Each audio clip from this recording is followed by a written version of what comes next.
Welcome to The Best of Our Knowledge, a program focused on education, learning, and research. As COVID-19 restrictions ease, public school students are seeing the return of an exciting tradition, the school field trip. Jody Cowan will bring us more. The Peace Corps is sending its first deployment of volunteers around the world since the lockdowns of 2020. And a storybook is helping young children affected by the war in Ukraine. It's all next on The Best of Our Knowledge.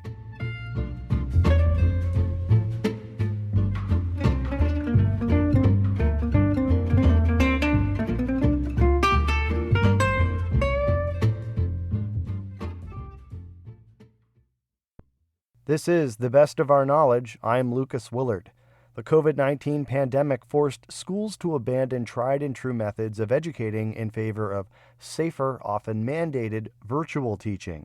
Since the beginning of this school year, with safety protocols lifted, students and educators alike are getting back into a more familiar groove. In New York, one eagerly awaited academic element has made its return, the beloved class field trip. The Best of Our Knowledge's Jody Cowan brings us more. The New York State Museum has long been a treasured resource for educators and students alike, inviting folks to explore the vast human and natural history of the state. Established in 1836, it is the oldest and largest state museum in the country, housing more than 16 million scientific specimens and another 1 million cultural objects. Favorites include the fossilized skeleton of the Cohoes mastodon, the preserved extinct cousin of the modern-day elephant, and contemporary artwork from native people of New York. The museum in Albany has also been a popular destination for school field trips, but the COVID-19 pandemic temporarily halted visits. In 2020, health and safety protocols were established that severely limited attendance, and guided educational tours usually offered by museum educators were called off. Catherine Weller, Director of Education at the museum, said staff were forced to find a new way to meet the needs of teachers across the state. We normally serve over 30,000 students a year here at the museum, physically visiting the museum. Once students had to learn in their own homes, once classrooms were closed, the museum field trip really wasn't an option. So we spoke with teachers and really asked them how we could help serve their needs, how we could help serve the needs of their students. So we started with virtual programming, and that started with our educators working in whatever format, whatever platform the teachers were working in, to kind of come into their virtual classroom and bring as many resources as we could. So that might be elements from our teaching collections, tours of the museum, or even bringing our content specialists to the table and trying to give them an opportunity to reach out to students. Thank you so much for answering all those questions and participating today. During a recent visit to the museum, I spoke with educator and museum instructor Kat Morehouse. Morehouse was wrapping up a guided tour program for a virtual classroom. My first program was a one-on-one, so I was teaching directly to a class, one class. My second program was me working with an entire school, their entire fourth grade. So it was 4 different classes, so 130 kids all together. It does change the dynamics. We love when kids can come in person because then they can actually be hands-on with the artifacts and the reproductions. But we always, we make it the best experience we can. It also allows us to work with students. One of my groups today was from New York City, so it's harder for them to come all the way up to Albany, so we like to be able to reach all of our New York State schools. So there's something for everybody. Virtual tours are offered to students whether at home or in the classroom, but Morehouse says there's nothing quite like seeing the exhibits in person. All of our programs are inquiry-based, so when it's a virtual classroom, I leave it up to the teachers if they want their children to participate with their voices, which is my preference, or if the kids are all on Chromebooks, which we saw a lot of during the shutdown, when the kids were at their physical homes using Chromebooks individually, it was oftentimes typing in their answers and their questions. When it's in person, they just raise their hand, they let me know, they wave over at me, they run up and they're excited, so it's a lot more interactive. Now, with relaxed safety protocols after nearly 3 years since the pandemic shut the museum's glass revolving doors, school groups are once again able to board a school bus and participate in the hands-on educational fun. It's hot. Wait, what is this? Tell you all about it. It's a projectile point. We call it a projectile point because we don't know what it was connected to. We don't find. Today, a 4th grade class from Westmere Elementary in the Guilderland Central School District is exploring the museum. With permission slips signed, bag lunches packed, and minds ready for exploration, the students are shown artifacts from the Native American peoples of New York. Can we touch it or no? It's pretty delicate inside. Okay. No, but let's keep talking about this. What is a projectile point made of? Teacher Beth Ray, a 19-year veteran, said timing in the museum's location helped make this field trip a smooth experience. Fourth grade is the year you learn about the history of New York State. And we are in a prime location. So we're right near the Capitol. There's the New York State Museum, but there's also the Capitol building. And then we're right near Maybe Farms, which is a historical farm. We're near Saratoga. So back when there was no restrictions, we would go to the Erie Canal. We go on almost 4 or 5 field trips a year because we can do it in a school day. It doesn't have to be some special overnight trip. Like we'll see kids from different parts of the state and they had to fundraise and take a charter bus and they're going to stay overnight. And we're so close that we've really been able to take advantage of all these trips. And the New York State Museum is so welcoming to school groups, and everywhere we go is really geared towards school groups that they make it very easy. They have a nice schedule for us. We're going to get to go have a special class in the museum where, like, if you just visited on a regular day, you wouldn't get to go inside and see all these extra artifacts and have the lesson. So we just feel like it really connects to our curriculum so well. And some of the kids who are coming with us have just never been to the museum. So that will be really exciting. As Mrs. Ray's students embark on a full day of tours and hands-on learning, there is indeed a feeling of excitement at the museum. We had very much fun because we explored like minerals and bones and Yeah, that was awesome. we got to see a lot of different things, like the materials that they use. I learned about some understanding things they used that I didn't know. Like they used a rock as a hammer. Westmere Elementary Principal Dr. Beth Beanie says the return to field trips is a step towards normalcy and that it's important to show students that learning goes beyond the classroom. Yes, we can look at things digitally and we can see places electronically, but when you can connect a field trip to the learning in the classroom, it's just such a great way for students to grasp those concepts. Fourth grade has a big unit on New York State history. So what better way to take that small trip down to Albany and look at the artifacts and talk to people at the museum about New York State's history. It just adds another layer of learning in a very approachable, meaningful way for students. Teacher Mrs. Ray says the first field trip of the school year will have a lasting impression on the young learners. Obviously, we don't have the mastodon skeleton here at Westmere, but we can use those experiences to connect back to our social studies unit. And these are usually at the very end of the year, when we talk about kids' favorite memories of the school year, the field trips will always come up. Just getting to go on the bus ride with their friends or walking around the museum, just even eating in the New York State cafeteria is like just exciting for them, just something different. This is Jody Cowan for the Best of Our Knowledge.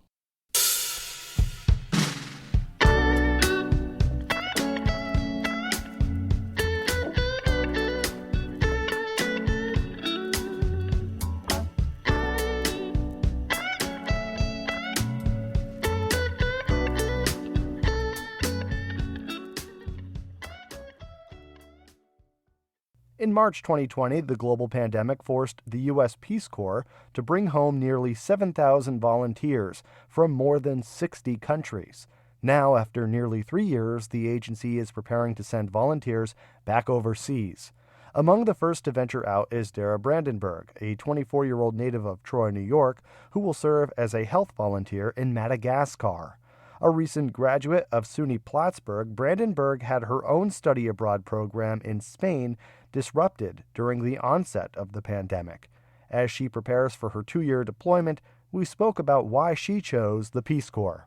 I'm definitely the type of person that kind of likes to take a risk and a chance, and I've already gone through, a couple different job ventures after I graduated college, working for marketing firms and doing different campaigns and stuff. I've done business and sales, and I don't know, I was looking for something that would actually get me out of, wanting to work a regular job, which is what I've always kind of been interested in too, since living in Spain and seeing how, kind of like the other half lives, and they have their naps in the middle of the day, and they really value family time, health, and just a bunch of other things that I feel like Americans don't really prioritize as much, as we're over here just constantly working and grinding all the time.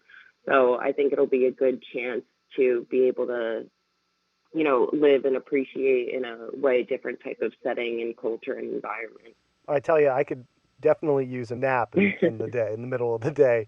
With people in your age group, in their early 20s, recent graduates who are embarking on a post-pandemic world, so to speak, is travel something that is resonating with a lot of your friends? I think absolutely. As soon as, COVID was happening when I graduated college too, and it was still my first reaction, and the first things I wanted to do was get out of New York, get out of the country, get out of here. And that's not just me. I know a lot of people my age, especially leaving from home after college and just being able to live somewhere new. And I think COVID really put a big, you know, break on everyone where they kind of felt like they needed to go out and stretch and spread their wings a little bit more and see new places and do new things. So I think there's definitely like a revelation that's starting with the amount of, traveling that's happening. What does your family think about the experience that you're preparing for? And, have you spoken with anybody else who's done a tour in the Peace Corps? Yeah. So my family's being they have been super supportive ever since I kind of mentioned it. Definitely a little scared, always asking me questions, wondering like, where am I going to be? What am I going to do? What am I going to eat? How am I going to live? Like everything. My mom is a huge worrier, so she's just trying to figure out, if her child, the baby, is going to be safe in another part of the world. But have been doing a really good job at, and so as a Peace Corps with providing me information that I can, pass on to my family and let them know that I'll be in good hands and that this is like a really, eye-opening experience. And I do also have another friend that he served in the Peace Corps in Zambia, I believe, in 2018. So I'm actually in very good communication with him. He was a graduate from SUNY Plattsburgh as well. So we stayed connected, and anything through my process, I kind of asked him about, with applying, and there were a few different essays I had to write and going through the medical completion to be able to do the Peace Corps as well. So I always had someone that I was able to ask anything, which was awesome because there's a lot going into it that is kind of unanswered and you're not sure, and you wish that you had like a Peace Corps professional right next to you filling out half the stuff that you have to. But, being able to have other people to talk to about it is a lot easier walking through it. What do you hope to gain from the experience?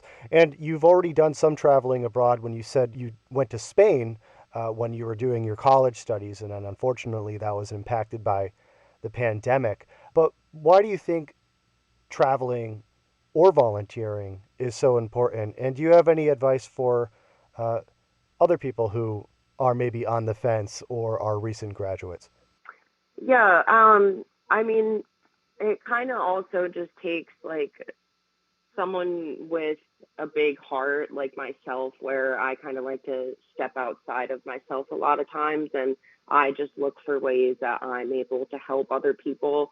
And I kind of always have had this vision that I wanted to do something really big and really different in a way that, not as many people around me have. So I kind of took that as I'm going to take myself out of, the most comfortable setting, home, family, friends, hometown, everything I've ever known, and putting myself somewhere completely new where I don't know anything. I think that's the biggest way that people grow, is putting yourself through challenges and uncomfortable circumstances to be able to see what you're really made of and how strong you are. So definitely just being able to take that push and, put yourself in a different setting. I think it really allows you to grow, and I'm hoping what to gain from this whole experience is being able to, honestly, realistically, being comfortable living anywhere in the world under any circumstances, because I'm a huge traveler. I only have ambitions to keep on going further. There's a lot of places in the world I still haven't seen yet. So anything to kind of be able to have that chance to being able to help other countries around the world and doing things with like natural disaster prevention, with diseases or anything, just realizing that like America kind of has a lot of stuff and resources that a lot of other countries don't have. So I'm just really excited to be able to kind of push some of that knowledge and, useful things that we have into other places that really, really need them.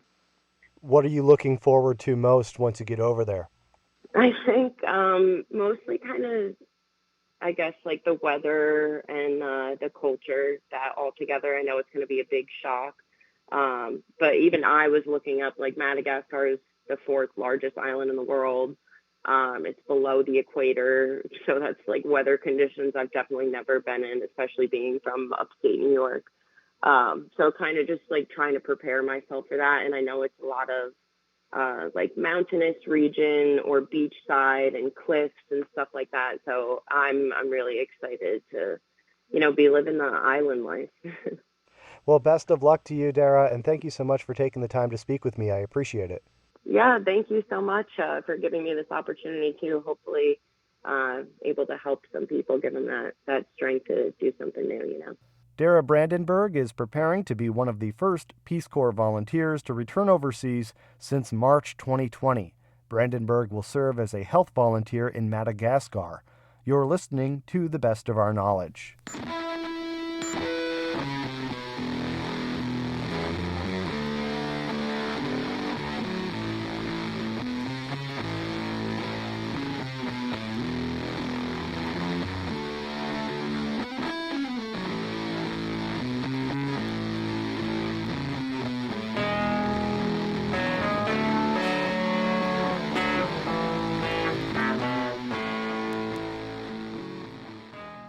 You're listening to The Best of Our Knowledge. I'm Lucas Willard.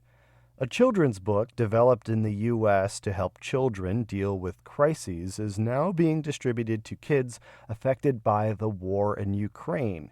An unusual situation was developed by staff at the State University of New York at New Paltz during the COVID-19 pandemic in 2021.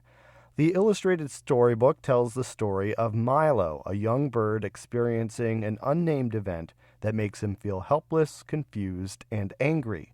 To learn more, I spoke with SUNY New Paltz Institute for Disaster Mental Health Director Amy Nitza and Dean of the School of Fine and Performing Arts, Jenny Mockren. Mockren explains the original intent of the book that's now being shared worldwide. The targeted audience that we were using it with was our work in Puerto Rico. And so kids in Puerto Rico were dealing with, we're still dealing with the aftermath of Hurricane Maria, followed by the earthquakes that happened there, all of which had caused them to not be able to attend school, and then the pandemic on top of that. And so it was received well because, and this is what it was designed to do, is for kids to be able to project whatever it is that they're struggling with onto the character.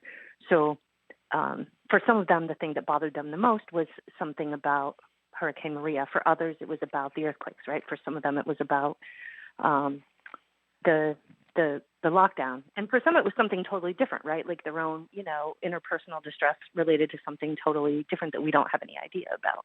The main character in the book is afraid to speak with adults about what's going on because the adults also look nervous, as it's described. And there's an illustration that shows the young boy, and there's two, I assume, his parents, who are also, very upset looking, and he doesn't want to speak to them. Why include messages like this, and how affected are young people, by the looks on the faces and the emotions of the adults around them? One of the things that we know is that when kids are impacted by a disaster or a traumatic situation, one of the best predictors of how well kids are going to do in terms of recovery is how well the people around them are doing. Kids do okay, usually, over time. They're able to make a full recovery if their support system stays in place and if their support system is able to sort of absorb and support the kids' challenges around that. So one of the things about COVID is that, and other disasters and traumatic situations as well, is that when parents are also struggling, it makes it harder for the kids because kids need to be able to look to adults, literally and metaphorically, to know how bad is this. how bad is the situation? Are we going to be okay? Are we not going to be okay? And so we really wanted to highlight, I guess, or bring that out in the book because we knew that this is a situation in which, well, COVID was a situation in which parents were struggling as much as kids were, and so we really wanted to be able to normalize that experience for kids. And I think the illustrations are what make this book, and the way that the emotions are illustrated on the pages are, I think, a lot of what kids are able to connect to. In Unusual Situations, pages are colorful, and the characters are expressive. The main character, Milo, and his family have red feathers and large eyes. The faces of the characters portray feelings of anxiousness, sadness, and eventually happiness and confidence. IMDH director Nitsa told me about the conversations that went into how the characters should look. David Folk, who is our student who's since graduated, who did all of the illustrations for the book, worked really closely with the Institute for Disaster Mental Health on what the character should look like. They had conversations, interestingly, all via email because it was the summer of 2020. So none of us have met David in person. We haven't. I haven't met all of the people at the Institute for Disaster Mental Health either. So this was all done collaboratively via email. And the conversations that were had with IDMH about what the character should look like so that culturally it could be more universal versus having a child with a specific skin color, or one of the early ideas that David had was that it would be a dog, but culturally dogs are not appropriate for some areas of the world. And so trying to find it's kind of a bird but not completely a bird, that's sort of interesting. And then what David did with the book in terms of the illustrations, you'll notice at the beginning of the book they're a little more muted while Milo is sort of confused and not sure what to do. And as Milo gets more clarity, the colors become more vibrant, bright yellow. It ends, Milo's sort of surrounded by the spectrum of colors and feels much better about everything that's happening.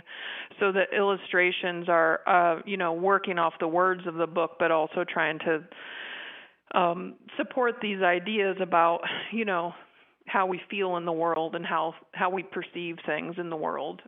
And that also opens the door to younger children as well because of the nature of the illustrations. I mean, that must have been a primary goal too, is to get as much out of the visual storytelling as the actual words on the page. Yeah, absolutely. I mean, I think with children's books, it's always really important that the illustrations stand on their own. Because some children's books have very few words, the illustrations become incredibly important. And I think we really wanted the illustrations to be beautiful. I think they're very beautiful. I'm quite proud of the work that David did. This entire project, honestly, we were approached a lot in my school to have students photograph a wedding, musicians play at an event, a mural painted.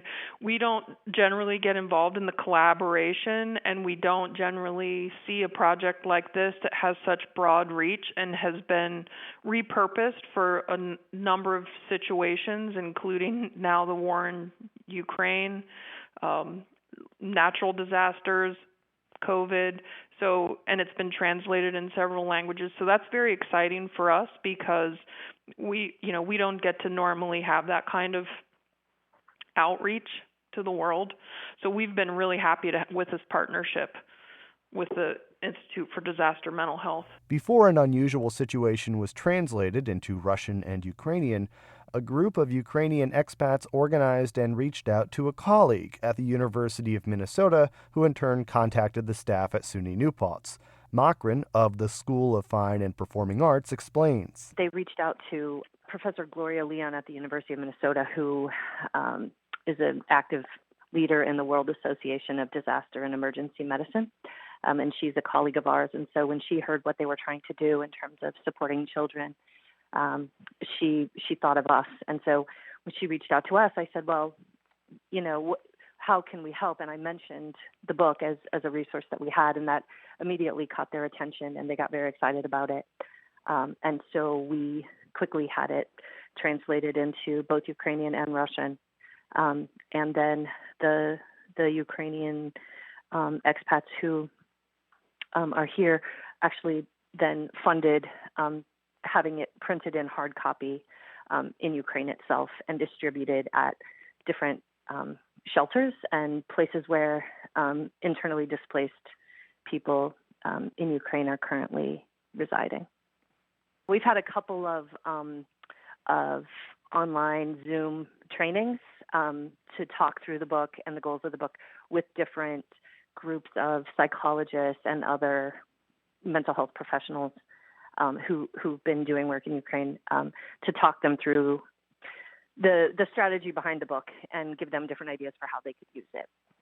The goal is to not only just bring the book overseas, but also to help the parents tell the story that's in the book as well. Absolutely. So to get the book in the hands of people who can use it with kids as an intervention. It's a great book on its own, but as an intervention, they're actively using it in groups with kids and having them engage with it by, I think they were using clay and Play-Doh to create characters and create characters themselves.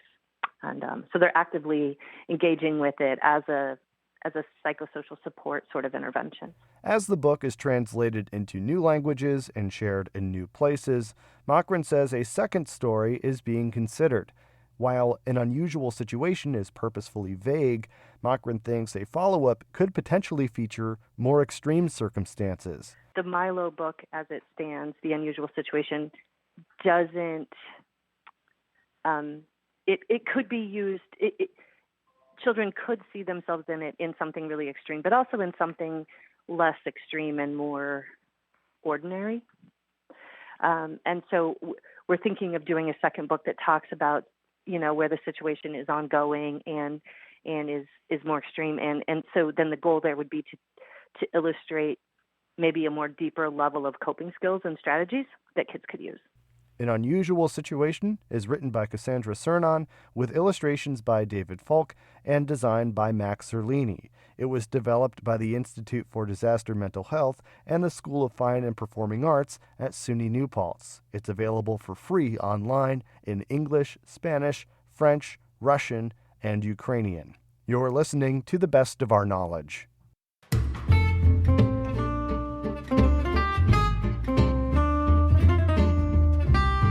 This has been The Best of Our Knowledge, episode 1686, a national production of WAMC Northeast Public Radio. Thanks to associate producer Jody Cowan. Our executive producer is Dr. Alan Chartok. To hear past episodes, visit our flagship station's website at WAMC.org. Until next time, I'm Lucas Willard.